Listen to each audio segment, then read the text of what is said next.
Hey guys, so I just re-listened to the Kanye West album. Well, oh gosh, I should not bring this up.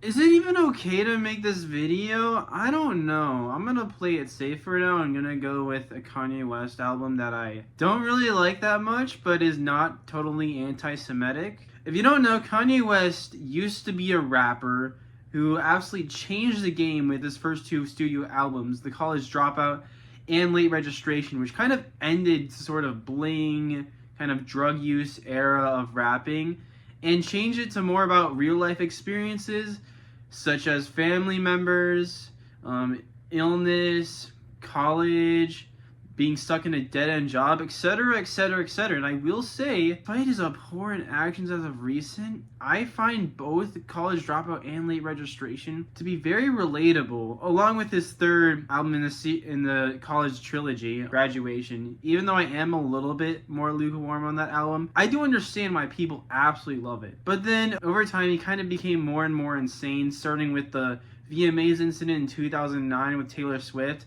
And then he started making some pretty decent albums that I like to this day, such as My Beautiful Dark Twisted Fantasy and The Life of Pablo.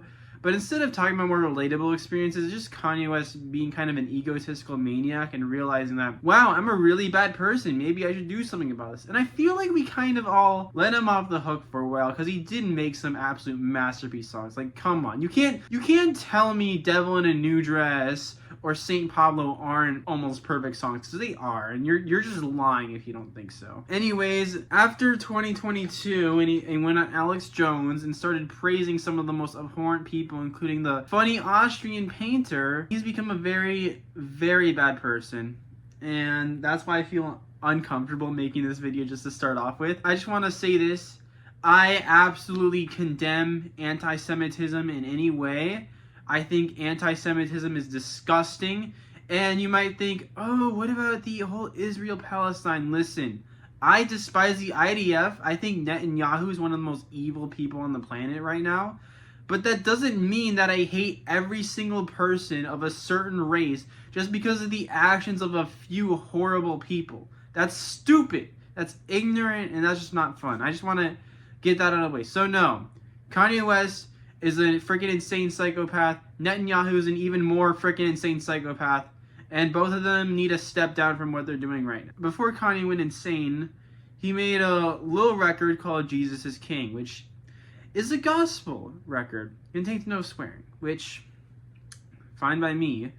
But my issue with Jesus is King is that it kind of feels more like a continuation of Ye and Kitsy Ghost. Both of those albums are fantastic, by the way, don't get me wrong. They absolutely focus on the mental health of Kanye West and Kid Cudi as well. I want to add this onto it. I respect the heck out of Kid Cudi for bringing up a lot of mental topics into his music, especially through his Man in the Moon series. But the issue with Jesus King is that it's supposed to be gospel inspired. It needs to tell me, why should I believe in God? Why should I believe that Jesus is not only the king of all Christians, but the king of every single living creature in the universe? I'm a religious man of Christian faith, more specifically Roman Catholic. I don't want to go too in detail on what I believe or like why I believe it, but I will say, just simply speaking, the reason why I do believe in a higher power is that everything around us has a creator. This pillow here has a creator, this painting has a creator, the clothes have a creator. Why would it end there? Why can't the earth have a creator? Why can't the moon, the stars have a creator? You know, it doesn't make much logical sense to me. And given there's way more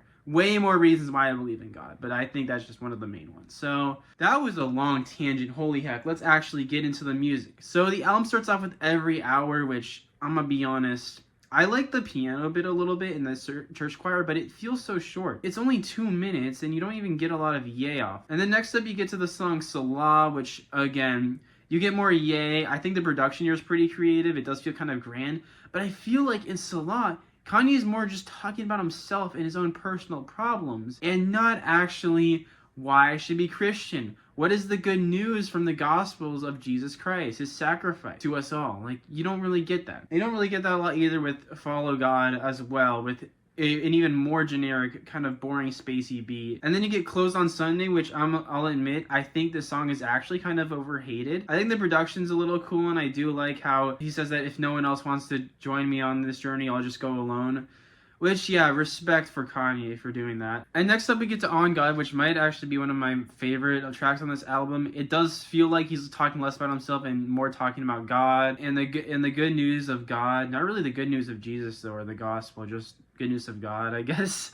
But the production is pretty spacey, kind of catchy. I do like that kind of like almost Sega Genesis piano arpeggio towards the latter half of that track. That's pretty cool. And next up we get to Everything We Need with Ty Dolla $ign and Ant Clemens, which I'm gonna be honest, doesn't sound that good. It's like this weird auto-tune gospel choir that just doesn't really harmonize that well.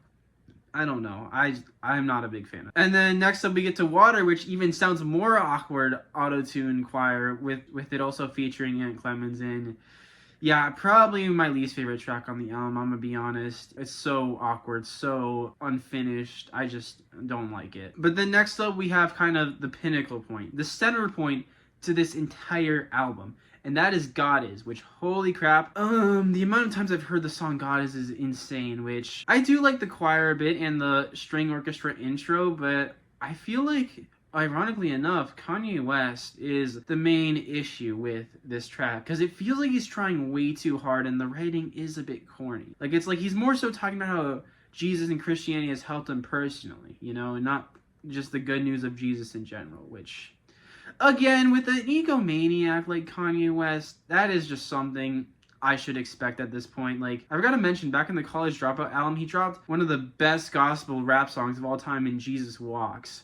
Which, holy crap, it was his first big rap song to bring Christianity and the gospel into the mainstream, which, given the state of Kanye at the time, back in 2019, compared to 2004, I think it would have been impossible for him to recreate that. But I will say, I do like the message behind God Is, even if it does feel a bit more personal, a bit more muddled to me, and I'm definitely not the biggest fan of the singing on that, but if you like that song, I don't want to take that away from you. I understand. And then next up we get Hands On with Fred Hammond, which, again, just kind of sound like this weird kind of spacey, trap-inspired auto-tune ballad between him and Kanye, which is okay, I guess.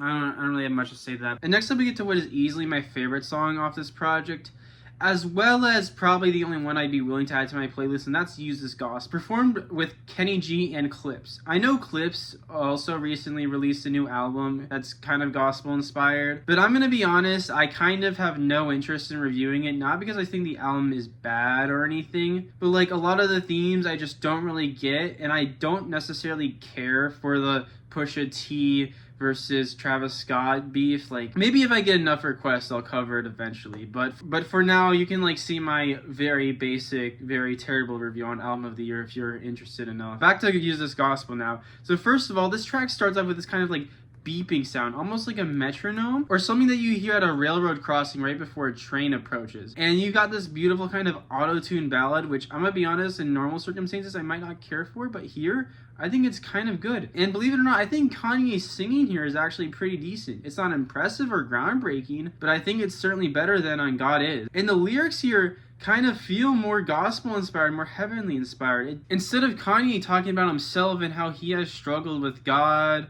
or how he is on the same level as God, it feels like he's talking to you, like the listener directly, saying, here's this gospel and you need to use it to protect you from the dangerous stuff in this world, from lust, from idolatry, from all the other sin, and that only God can save you. And I will say, why can't every track on this album be like Use This Gospel? Most of this album is just Kanye talking about himself, but finally you get a heavenly gospel-inspired track, which actually does accurately depict the gospel. I will say it's quite beautiful in a lot of ways. Again, like, why couldn't have this entire album been like Use This Gospel? Like, where was this energy? And then next up we have Jesus Lord. Not much to say, it's just a typical outro track that's not even 50 seconds long. So overall, I don't hate this album. I'm not the biggest fan of it either. Again, though, it's like a lot of things either seem generic or a bit unpolished, a bit awkward at times. But I do feel like, although a lot of the lyrics do kind of come from an ego-driven place, I feel like genuinely Kanye West felt a connection to God and wanted to share that a little bit on this record. Because originally Jesus King was not supposed to exist. It was supposed to be Yandhi, which I'm not sure how Yandhi would have turned out. But what we got here I think is serviceable. It's perfectly fine. I'm giving this a 56 out of 100. Feel free to let me know if I should review any other Ye albums or if it's socially unacceptable. Because, oh boy, I really, really want to talk about College Dropout and Late Registration. But I don't want to promote anti-Semitism and this insane psychopath guy.